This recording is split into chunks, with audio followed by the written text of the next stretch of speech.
Hello, I'm Timothy Radcliffe. I'm an English Dominican living at Blackfriars in Oxford. At the beginning of the lockdown, the world was enchanted by a strange image: Italians singing on their balconies. Strangers, each in their family apartments, united in song and clapping. It's a good image of the strange time that we're living in.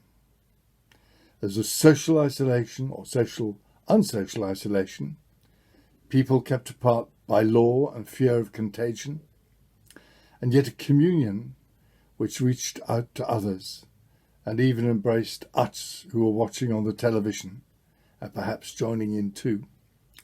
It was an image that was both communal and individual.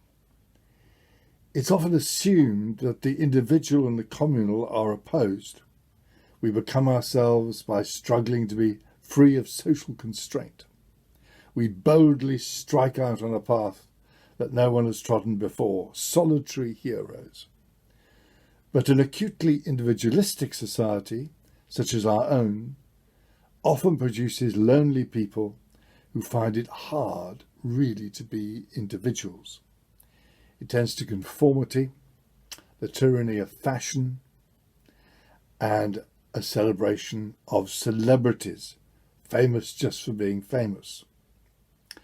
And in my experience of African countries, often strong communal identities give you the freedom to be different. So I think that this pandemic can be a moment in which to rethink what community might be like. A community in which we could flourish as individuals together.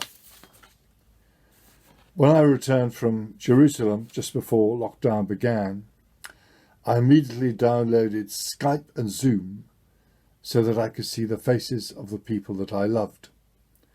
Zooming is exhausting, and many of us are suffering from Zooming fatigue. It's not the same as resting in the gaze of the people whom we love, but it's better than nothing. We live in each other's eyes. And we've been deprived of touch too. Grandparents have been unable to hug their children, their grandchildren. Faces and touch nourish our humanity.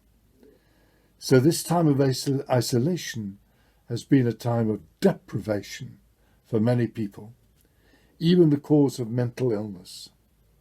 But for some people, it's been a time of awakening and self-discovery, even a preparation how to live better in community.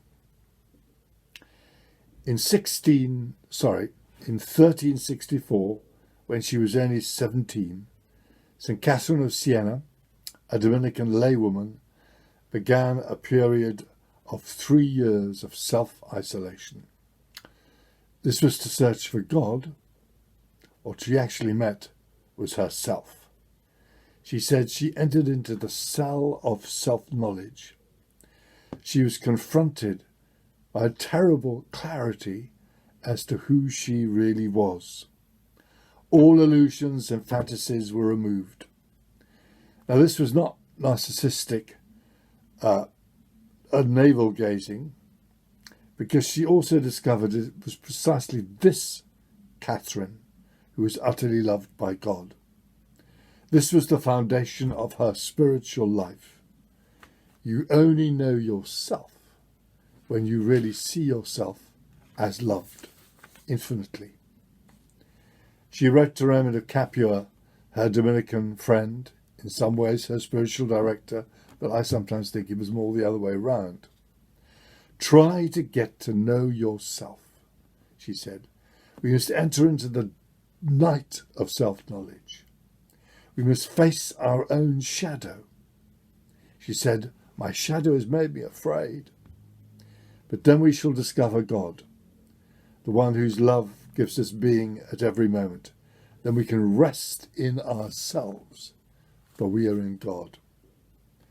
Catherine described God as a bed in which one can rest. She said, walk across the cell, get into the bed which is God's tender goodness, which you find in this cell. This bed is yourself. During this time of isolation, many of us are being confronted by ourselves. Most of us have got fantasies as to who we are, but it's very hard to sustain these when you're locked up by yourself or with close members of your family. The masks fall, the fantasies evaporate. You're confronted with the real person, and that's the person who is loved by God. Not the carefully manufactured image on Facebook with 1,000 friends, not the person who is an avatar in some virtual world. Catherine said, "Nothing in this world of sense can possibly compare in loveliness with the human soul." So in this time, we may learn to see ourselves truthfully. We may escape either from an egocentric preoccupation with ourselves. If we have the courage, we may open our eyes to see. After her 3 years of isolation, Catherine was ready for community. She founded a group normally known as the Catarinati, the Catherine people. They were friars, lay people, friends, who gave each other crazy nicknames, cracked jokes, but she learnt the art of friendship in a time of solitude. Another consequence of this pandemic is that people are reaching out to others whom they have not seen for years. My inbox is flooded with emails from people I hardly know or haven't met for 40 years. When we live stream the Eucharist from Blackfriars every Sunday, 10 times more people attend Mass than ever came in person before. From Oxford, I took part in a webinar with a rabbi in Jerusalem, an imam from Bologna, who's half Japanese, animated by an American of Indian heritage in Paris. People from 23 countries took part. So you have both isolation, but you have an enormous expansion of community. Communicating with a lot of people by itself does not make for community. Internet has made global communication possible, but usually, alas, it is with like-minded people, especially with abbreviated forms of communication like Twitter. People seek refuge in communities in which disagreement is avoided. The temptation is to be bound together, simplistic slogans like, make America great again. But such groups of people really are mobs rather than communities.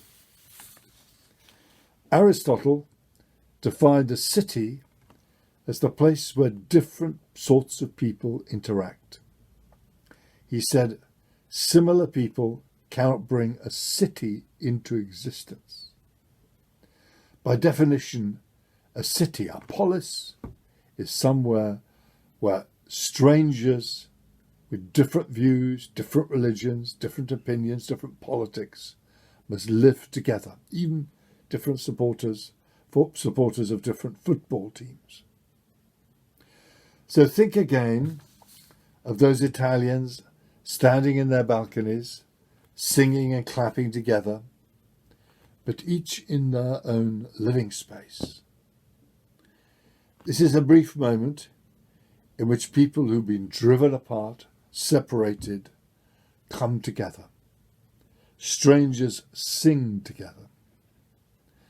And maybe this is an image of how our communities may become stronger when this pandemic is over.